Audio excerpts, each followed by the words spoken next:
बुरे नहीं थे। Broader market, individual stocks, breadth सब ठीक था, पर सुबह आते आते मामला थोड़ा सा गड़बड़ा गया। पर कल तक की कहानी क्या थी, सेटअप कैसा था, पहले वो समझ लेते हैं, उसके बाद उतरेंगे निफ्टी बैंक के आज थर्सडे के अप्रोच पे। अब सेटअप कैसा लग रहा है?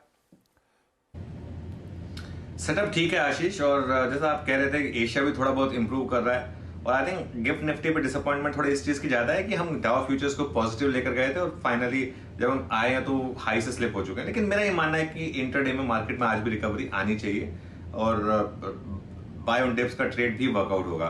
खैर नहीं, उस पर मैं आऊंगा। सेटअप की बात करते हैं। सेटअप में वही हो रहा है जो पिछले कई दिन से हो रहा है। एफआईएस बेच रहे हैं और जितना एफआईएस बेच रहे हैं उतना डीआईएस खरीद रहे हैं। कल तो इनफैक्ट जितना एफआईएस ने बेचा उससे ज्यादा डीआईएस ने खरीद दिया। एफआईएस ने 3300 करोड़ बेचा, डीआईएस ने 3800 करोड़ खरीदा, और ये शायद जो 500 करोड़ का डिफरेंशियल है ये बता रहा है कि किस तरीके से मार्केट डे हाई पर जाकर निफ्टी बंद हुआ। कल इतनी बड़ी रैली के साथ निफ्टी बंद हुआ। कल का क्लोज बहुत अच्छा था। सेटअप में मैं हमेशा मार्केट का क्लोज जोड़ना चाहता हूं। निफ्टी का कल का क्लोज अच्छा था और ये इंस्टीट्यूशनल नंबर्स जो हैं वो उसको बैक कर रहे हैं और वो बाहर आएंगे आपकी स्क्रीन पर। अच्छा, और एक चीज, जो एफआईएस की वो जो एक दिन जो 10,000 करोड़ की सेलिंग आई थी, अब वो भी थोड़ी कम हो गई है। 3,500-4,000 करोड़ तो वो वैसे भी बेचते थे। इवन बिफोर ग्लोबल क्यूज खराब हुए थे 3,500-4,000 करोड़ तो वो रोज का वैसे भी बेच रहे थे। तो उस मामले में ऐसा कोई खास दिक्कत नहीं है कि हमारा कोई बहुत ज्यादा सेटअप बिगड़ गया उसकी वजह से। हाँ, एक दिन उन्होंने 10,000 करोड़ बेचा था, उस दिन भी पूरा डीआईएस ने एब्जॉर्ब कर लिया था उसको। इंडेक्स फ्यूचर्स में सेलिंग है करीब करीब 1,032 करोड़ की। लेकिन जैसा आपने कहा कल इंटरनल्स अच्छे थे, मार्केट ब्रेथ अच्छी थी, वो स्टॉक फ्यूचर्स के डेटा में भी रिफ्लेक्ट हो रहा है। स्टॉक फ्यूचर्स में बाइंग थी करीब करीब 3,054 करोड़ की। इंडेक्स में निफ्टी और बैंक निफ्टी दोनों में सेलिंग थी, तो और अब ये लगातार 4-5 दिन से सेलिंग हो रही है। अच्छा, इस सेलिंग से एक अच्छी चीज हो रही है कि जो मार्केट एक्सट्रीमली ओवरबॉट थी एफआईएस की तरफ से इंडेक्स फ्यूचर्स पर, अब वो धीरे धीरे न्यूट्रल टेरिटरी में आ रही है। कल 5,061 लॉन्ग कटे और करीब करीब 10,000 शॉर्ट जुड़े। तो जो मामला 1,66,000 नेट लॉन्ग पर था इस ग्लोबल क्राइसिस से पहले, अब वो आ गया है 63-64,000 लॉन्ग पर, और परसेंटेज वाइज 55% लॉन्ग पर हम आ गए हैं। 1-2 दिन और ऐसे रहे तो हम हो सकता है नेट शॉर्ट भी हो जाए इस मार्केट में। इंडिया वेक्स भी 3-4 दिन से कम हो रहा है, कल भी 14% गिर गया। फुटकॉल रेशो भी अभी ठीक ठाक जोन में ही है, 0.88। कल की इतनी बड़ी रैली के बाद अभी भी हम न्यूट्रल जोन से नीचे ही हैं फुटकॉल रेशो में 0.88 पर। और एफ&ओ बैन में एक ऐड हुआ है और 2 बाहर आए हैं। एबीएफआरएल ऐड हुआ है और ग्रैन्यूल्स और चंबल फर्टिलाइजर्स बाहर आए हैं। सेटअप को मैं पॉजिटिव लेकर चल रहा हूं क्योंकि मेरा ये मानना है कि कल का जो मार्केट एक्शन था वो आपको ये कह रहा है कि अनलेस कोई बहुत ज्यादा ग्लोबल मार्केट खराब हो जाए, हमारी मार्केट अब एक तरीके से चलने के लिए तैयार है और एक हायर लोज और हायर हाइस का सीक्वेंस बना रही है निफ्टी। देखते हैं आज किस तरीके का मूड रहता है फिर। बिल्कुल ठीक है, और अगर ग्लोब सुधर रहा है तो लाइक्लीहुड ये है कि अगर वाकई इस तरह का गैप डाउन हो रहा है तो सेशन के दौरान शायद भारतीय बाजार लोअर लेवल से इंप्रूव होते हुए नजर आए। ऐसे में निफ्टी आपका कल की स्क्रीन पर आ गया है। इसका अप्रोच क्या रखें, क्या लेवल्स वॉच आउट करें? अगर वाकई ये 150 पॉइंट, 250 पॉइंट दबाव के साथ खुल रहा है तो हमारा नजरिया क्या रहेगा, हम कैसे अप्रोच करेंगे निफ्टी को? देखिए आशीष, एक अप्रोच तो ऐसे दिन पे सिंपल होती है कि आप गिफ्ट निफ्टी का लो जो है ना उसका एक स्टॉप लॉस लगाकर निफ्टी फ्यूचर जहां खुले वहां लॉन्ग हो जाए, प्रोवाइडेड आप 100-150 पॉइंट का गैप डाउन अगर मिले तब। नॉर्मली गिफ्ट निफ्टी का लो उस दिन नहीं टूटता है। अगर already gift Nifty lower level से रिकवर कर गया, मेरे ख्याल से एक टाइम पे 250-250 पॉइंट डाउन थे गिफ्ट निफ्टी पर। पहला सपोर्ट मिलेगा आपको 24,150 से 24,200 पर।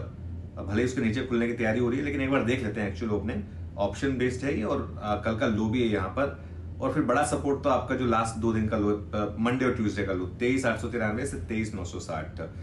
मेरी अप्रोच ये रहेगी कि एक बार गैप डाउन हो जाए उसके बाद आप 24,200 रिक्लेम कर लें और उसके ऊपर टिक जाएं, वहां पर बाय कर लें और एक सिस्टम में स्टॉप लॉस लगा दें 24,150 का। देखिए, अगर आप बाई चांस 24,150 के नीचे खुले तो वो ट्रेड ट्रिगर ही नहीं होगी, लेकिन अगर वो उसके बाद 24,200 के ऊपर आके टिक जाए तब वो ट्रेड ट्रिगर होगी और उस दैट केस आपको एक स्टॉप लॉस लगाना होगा 24,150 का। और अगर वो ट्रेड चली तो वो ट्रेड पहले आपको लेके जाएगी 24,250 से 24,350 के जोन पर, जो कि न्यूट्रल जोन है और आपका फर्स्ट रेजिस्टेंस है। और उसके बाद बड़ी रेजिस्टेंस जो वेल डॉक्यूमेंटेड है, ऑप्शन राइटर का जोन है, 20 डेमा के आसपास है, 24,350 से 24,450। अगर 24,400 क्रॉस होने लगे, क्योंकि आज एक्सपायरी है, 24,400 क्रॉस होने लगे तो आप चेस करिए इस मार्केट को, क्योंकि तब शॉर्ट कवरिंग आएगी कॉल्स के थ्रू। लेकिन अगर किसी भी कारण 24,000 ब्रेक होने लगे डाउन साइड पर, जो मेरा बेस केस नहीं है, लेकिन मार्केट में हमको हर इवेंचुअलिटी के लिए तैयार रहना है। अगर 24,000 ब्रीच होने लगे तो पुट के थ्रू भी आप इस मार्केट को चेस कर सकते हैं। आज एक ऐसी मार्केट है जिसमें आपको दोनों साइड के ट्रेड के लिए तैयार रहना होगा, लेकिन मेरा बायस लॉन्ग साइड पर है। मेरा ये मानना है कि हमारी मार्केट एक तरीके का बॉटम बना चुकी है और अब वापस ऑल टाइम हाई की तरफ, एक बार ये ग्लोबल वीक थोड़ा सा अनसर्टेनिटी खत्म हो, फिर वापस ऑल टाइम हाई की तरफ जाएगी। बिल्कुल ठीक। तो निम्बल फुटेड रहिए, शायद हो सकता है दोनों तरफ के मौके ये बाजार आपको दे रहा हो दिन के दौरान, पर बायसनेस तेजी की तरफ पॉजिटिव साइड पे रखिए। रुझान लग रहा है तेजी की तरफ, इस गैप डाउन के बाद लग रहा है कि इंप्रूवमेंट शायद दिन के दौरान देखने को मिले। हाँ, निफ्टी 50 की हम एक्सपायरी की तैयारी कर रहे हैं। ग्लोबल क्यूज शुरू में इंपैक्ट करेंगे, उसके बाद गवर्नर साहब कुछ मीठी मीठी बातें करते हैं तो उसका रिएक्शन। वैसे चांसेस तो मीठी बातों के ही होंगे, हम सब कुछ तो मान के चल रहे हैं, ना दरें, ना स्टांस, ना जीडीपी, ना इन्फ्लेशन, किसी में कोई बदलाव होगा। कुछ हल्की सी वॉइसेस सिर्फ स्टैंस हो सकता है कि न्यूट्रल पे ले आए वो, लेकिन बहुत ही मिनिस्क्यूल पॉपुलेशन है जो ऐसा मानती है इकोनॉमिस्ट्स की। तो देखते हैं आज क्या होता है, फिर इसलिए कमेंट्री बड़ी इंपॉर्टेंट हो जाएगी। ज्यादा दूर नहीं है, 1.5 घंटे दूर है वो पॉलिसी का अनाउंसमेंट।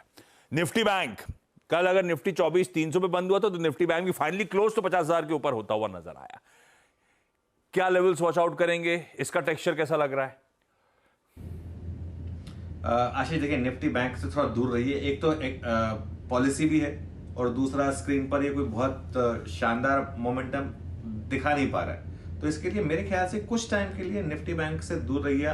टेक्निकली भी ये 20 और 50 डेमा के नीचे ट्रेड कर रहा है और 100 डेमा को भी बड़ी मुश्किल से बचा पा रहा है, उसके आसपास ही थोड़ा सा स्ट्रगल कर रहा है। पॉलिसी हो जाने दीजिए, उसके बाद बैंक निफ्टी पर एक ट्रेड बनेगी। अगर कुछ पॉलिसी में कुछ इंपॉर्टेंट आ गया या कुछ जैसा आपने बोला वो 10% की प्रोबेबिलिटी है उस स्टांस चेंज को लेकर, अगर बाई चांस उस पर कुछ आ गया तो बैंक निफ्टी में बड़ी रैली होगी, लेकिन वो आउटलायर है वो, तो उसके लिए थोड़ा सा पॉलिसी सुन लेते हैं, उसके बाद एक व्यू लेंगे।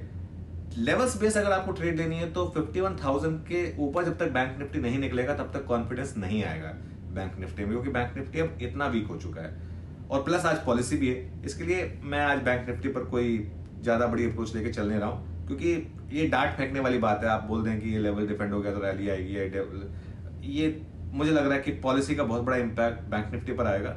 300-400 पॉइंट का मूव आ सकता है। एक बार वो सेटल हो जाए उसके बाद एक फ्रेश व्यू लेंगे बैंक निफ्टी पर। ना बिल्कुल ठीक है।